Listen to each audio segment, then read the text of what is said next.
Hello friends, subscribe to my channel and press bell icon for more update. Hello student and welcome back my YouTube channel. So student, हमारा जो आज का topic है वो soap and detergent यानी class 10th और 12th का काफ़ी इम्पॉर्टेंट टॉपिक है। सो स्टूडेंट, अगर आपको ये टॉपिक आज तक समझ में नहीं आया है, आप इसके क्वेश्चन सॉल्व नहीं कर पा रहे हैं, तो आप बिल्कुल सही वीडियो पर आए। इस वीडियो को देखने के बाद आपका ये टॉपिक बहुत अच्छे से क्लियर हो जाएगा।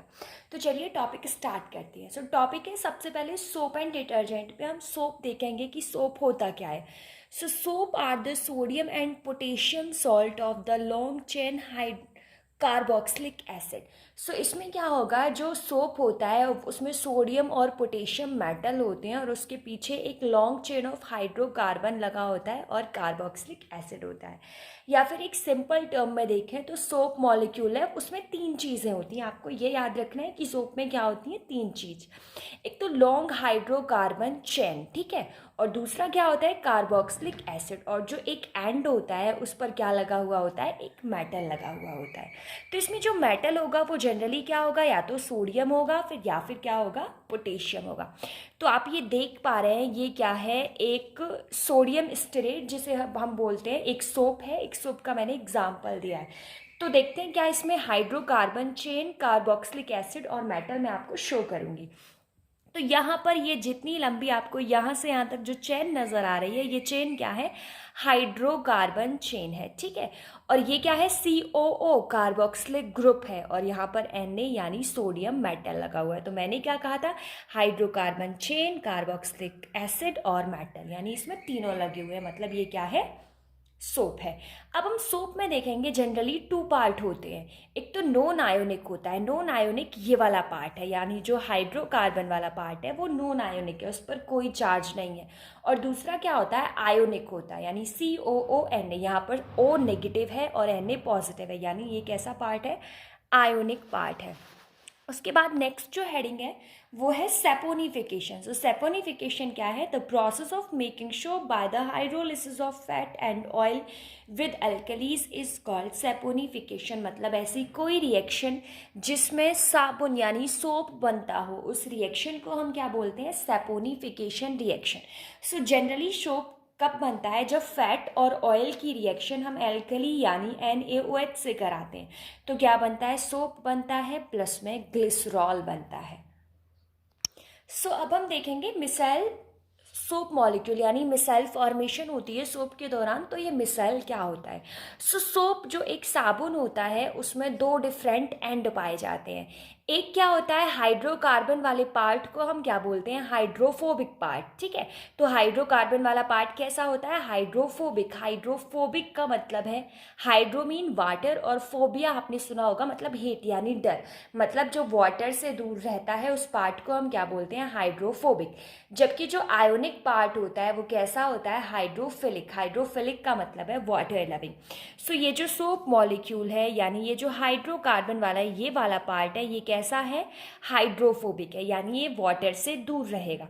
जबकि ये वाला जो कार्बोक्सिलिक और मेटल वाला पार्ट है, ये कैसा है, हाइड्रोफिलिक पार्ट है। सो अब हम देखेंगे कि मिसाइल देखने में होता कैसा है। सो ये आपको जो स्ट्रक्चर नज़र आ रहा है, ये मिसाइल का स्ट्रक्चर है। एक्चुअली में होता क्या है, जब यहाँ पर कोई डर्ट होती है, यानी हम यहाँ पर मान लेते हैं कोई गंदगी है, तो साबुन के जो मॉलिक्यूल है वो अपने आप को ऐसे अरेंज कर लेते हैं। ऐसे अरेंज का मतलब है, जो ये हेड पार्ट है यानी जो हाइड्रोफिलिक पार्ट है वो वाटर की तरफ होता है, जबकि जो हाइड्रोफोबिक यानी जो चेन वाला पार्ट है वो वाटर से दूर होता है। आपको अपने माइंड में कंसिस्ट करना है कि यहाँ पर एक बकेट यानी बाल्टी रखी हुई है, उस बाल्टी में ये बन रहा है। तो बाल्टी में पानी, यानी यहाँ पर पानी होगा, तो पानी की तरफ कौन सा है, हाइड्रोफिलिक पार्ट है, और जो पानी से दूर है वो कौन सा है, हाइड्रोफोबिक पार्ट है। तो जो हाइड्रोफिलिक और हाइड्रोफोबिक पार्ट होते हैं, ये दोनों एक दूसरे को कैसे, एक स्फेरिकल स्ट्रक्चर में, यानी आपको नजर आ रहा होगा ना, स्फेयर की फॉर्म में अरेंज कर लेते हैं। तो इस स्फेयर वाले यानी जो स्फेरिकल स्ट्रक्चर है, इसी को हम क्या बोलते हैं, मिसाइल बोलते हैं। अब नेक्स्ट हम देखेंगे डिटर्जेंट। सो सोप में क्या था, हाइड्रोकार्बन था, कार्बोक्सिलिक एसिड था और मेटल था। सो यहाँ पर सोप डिटर्जेंट में क्या होगा, डिटर्जेंट आर जनरली अमोनियम और sulfonate salt of long chain carboxylic acid. So इसमें भी क्या होता है, कार्बोक्सिलिक एसिड होती है, लेकिन जो हाइड्रोकार्बन होंगे, हाइड्रोकार्बन के साथ क्या लगा हुआ होता है, अमोनियम और सल्फोनेट लगा हुआ होता है। अब हम सोप और डिटर्जेंट में डिफरेंस देखने वाले हैं। सोप क्या होता है? They are metal salt of long chain fatty acid, यानी लॉन्ग चेन फैटी एसिड लगी हुई होती है, उस पर मेटल सॉल्ट लगा हुआ होता है। लेकिन डिटर्जेंट में क्या होता है? सोडियम सॉल्ट, यानी इसमें क्या है, जो मेटल होगा वो सोडियम और पोटेशियम भी हो सकता है। इसमें ऑलमोस्ट डिटर्जेंट में मेटल कौन सा होता है? सोडियम होता है। तो इसमें जो हाइड्रोकार्बन की चेन होती है उसमें या तो बेंजीन सल्फोनेट होगा या फिर एराइल सल्फोनेट लगा हुआ होगा। सेकेंड पॉइंट है, जो सोप है वो प्रिपेयर्ड किया जाता है वेजिटेबल ऑयल या फिर एनिमल फैट से, जबकि जो डिटर्जेंट है वो प्रिपेयर किया जाता है कोल या फिर पेट्रोलियम से। सबसे जो मेन पॉइंट है वो पॉइंट नंबर थर्ड है कि जो सोप है, सोप हार्ड वाटर यानी खारे पानी में इफेक्टिव नहीं होता है। अगर आप सोप डाल के खारे पानी में कपड़े धो रहे हो तो वहाँ पर कपड़े नहीं धुल पाते हैं, क्योंकि वहाँ पर फोम यानी झाग प्रोड्यूस नहीं होगा। अगर आप सोप को हार्ड वाटर में डालते हो तो एक लेयर बन जाती है जिसे हम स्कम बोलते हैं, जो वाइटिश लेयर होती है, ठीक है, वो पानी में नीचे की तरफ बैठ जाती है। अभी स्कम क्या होता है? Insoluble precipitate of calcium magnesium, तो इसे हम क्या बोलते हैं? स्कम बोलते हैं। जबकि अगर हम बात करें स्कम डिटर्जेंट के केस में, स्कम फॉर्म नहीं होता है। इवन हार्ड वाटर में भी detergent hard water, soft water और सॉल्ट वाटर तीनों के लिए बराबर इफेक्टिव है। तो ये बहुत बड़ा एडवांटेज है डिटर्जेंट का कि डिटर्जेंट को हम किस में यूज़ कर सकते हैं?